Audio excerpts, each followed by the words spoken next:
The Book of Joel. Joel chapter 1. The word of the Lord that came to Joel, son of Pethuel. Hear this, you elders. Listen, all who live in the land. Has anything like this ever happened in your days, or in the days of your ancestors? Tell it to your children. And let your children tell it to their children, and their children to the next generation. What the locust swarm has left, the great locusts have eaten.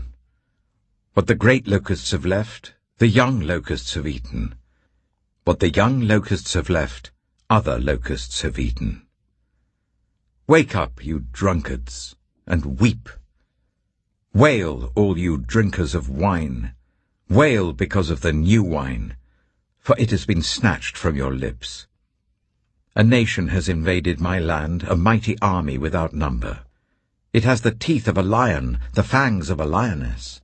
It has laid waste my vines and ruined my fig trees. It has stripped off their bark and thrown it away, leaving their branches white.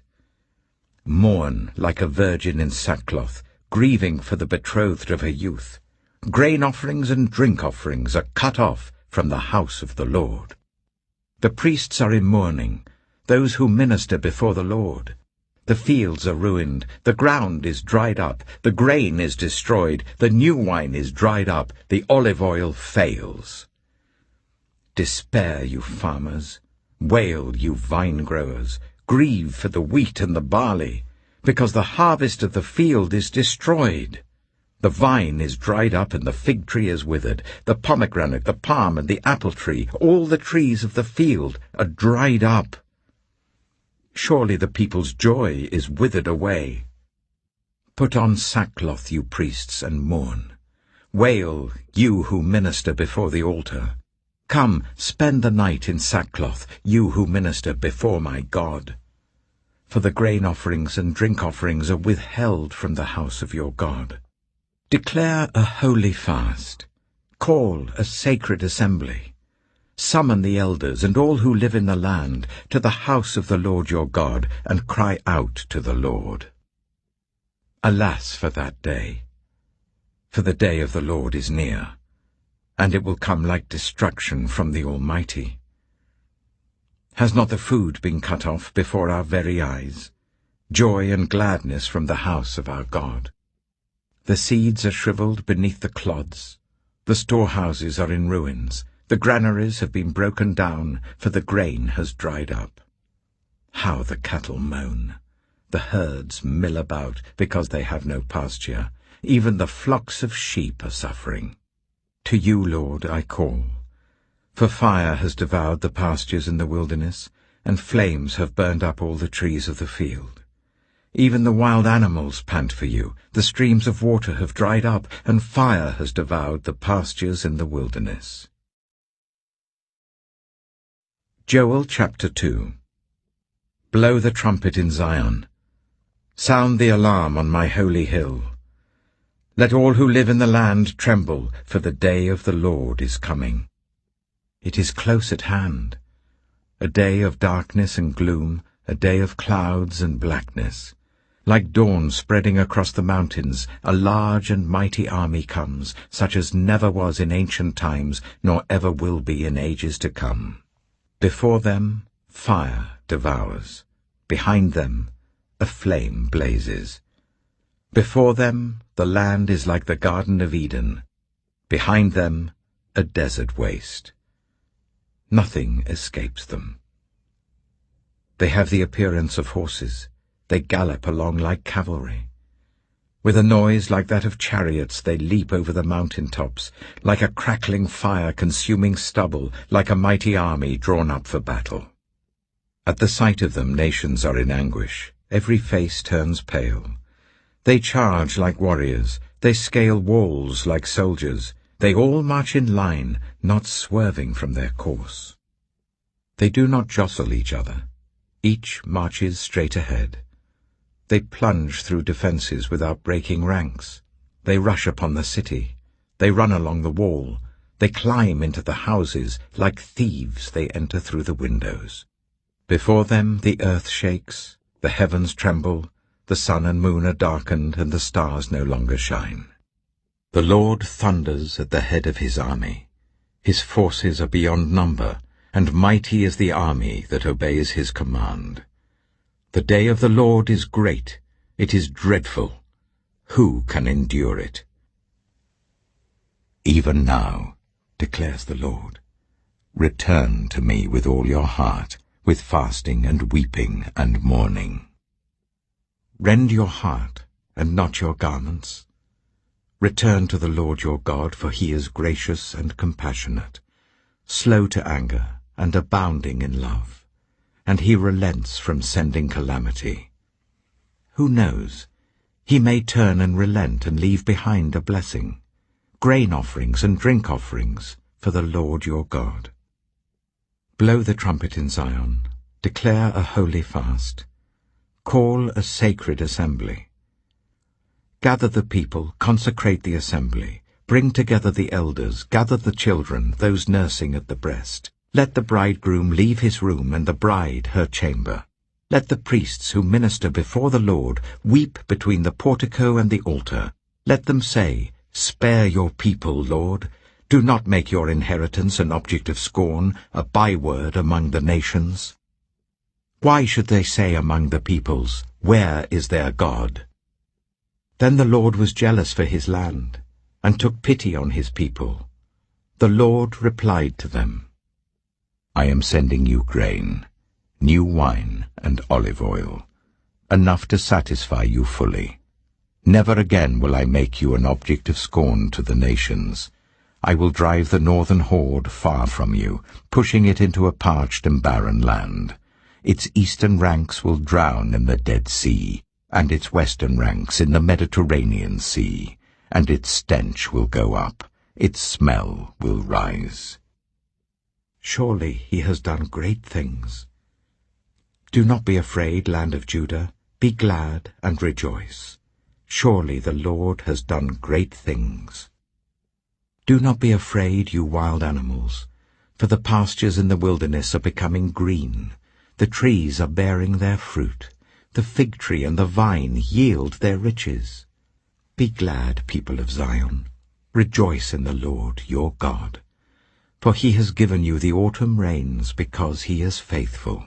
He sends you abundant showers, both autumn and spring rains as before. The threshing floors will be filled with grain. The vats will overflow with new wine and oil.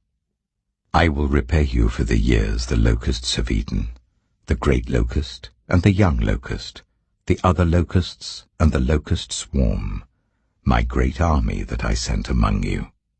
You will have plenty to eat until you are full, and you will praise the name of the Lord your God, who has worked wonders for you. Never again will my people be shamed. Then you will know that I am in Israel, that I am the Lord your God, and that there is no other. Never again will my people be shamed. And afterwards I will pour out my Spirit on all people. Your sons and daughters will prophesy, your old men will dream dreams, your young men will see visions.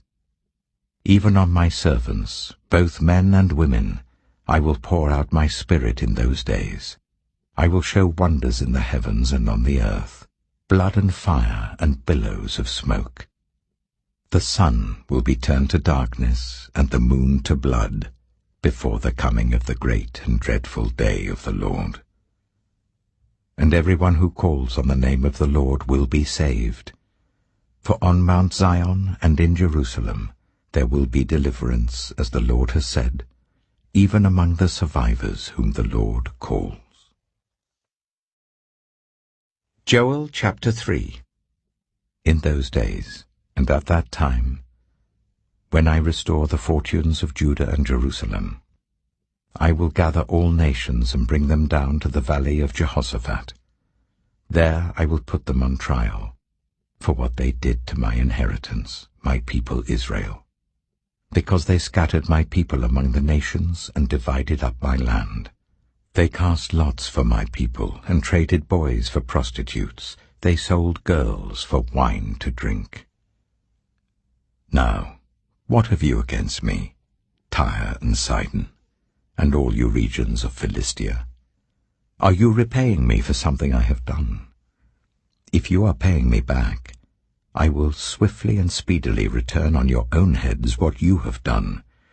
For you took my silver and my gold and carried off my finest treasures to your temples. You sold the people of Judah and Jerusalem to the Greeks, so that you might send them far from their homeland. See, I am going to rouse them out of the places to which you sold them, and I will return on your own heads what you have done. I will sell your sons and daughters to the people of Judah, and they will sell them to the Sabaeans, a nation far away. The Lord has spoken. Proclaim this among the nations. Prepare for war. Rouse the warriors. Let all the fighting men draw near and attack. Beat your plowshares into swords, and your pruning hooks into spears. Let the weakling say, I am strong. Come quickly, all you nations from every side, and assemble there. Bring down your warriors, Lord. Let the nations be roused. Let them advance into the valley of Jehoshaphat. For there I will sit to judge all the nations on every side. Swing the sickle, for the harvest is ripe. Come, trample the grapes, for the winepress is full, and the vats overflow. So great is their wickedness. Multitudes, multitudes in the valley of decision. For the day of the Lord is near in the valley of decision. The sun and moon will be darkened, and the stars no longer shine. The Lord will roar from Zion, and thunder from Jerusalem. The earth and the heavens will tremble. But the Lord will be a refuge for his people, a stronghold for the people of Israel. Then you will know that I, the Lord your God, dwell in Zion, my holy hill. Jerusalem will be holy. Never again will foreigners invade her. In that day the mountains will drip new wine, and the hills will flow with milk. All the ravines of Judah will run with water. A fountain will flow out of the Lord's house, and will water the valley of acacias. But Egypt will be desolate, Edom a desert waste, because of violence done to the people of Judah, in whose land they shed innocent blood. Judah will be inhabited forever, and Jerusalem through all generations. Shall I leave their innocent blood unavenged? No, I will not. The Lord dwells in Zion.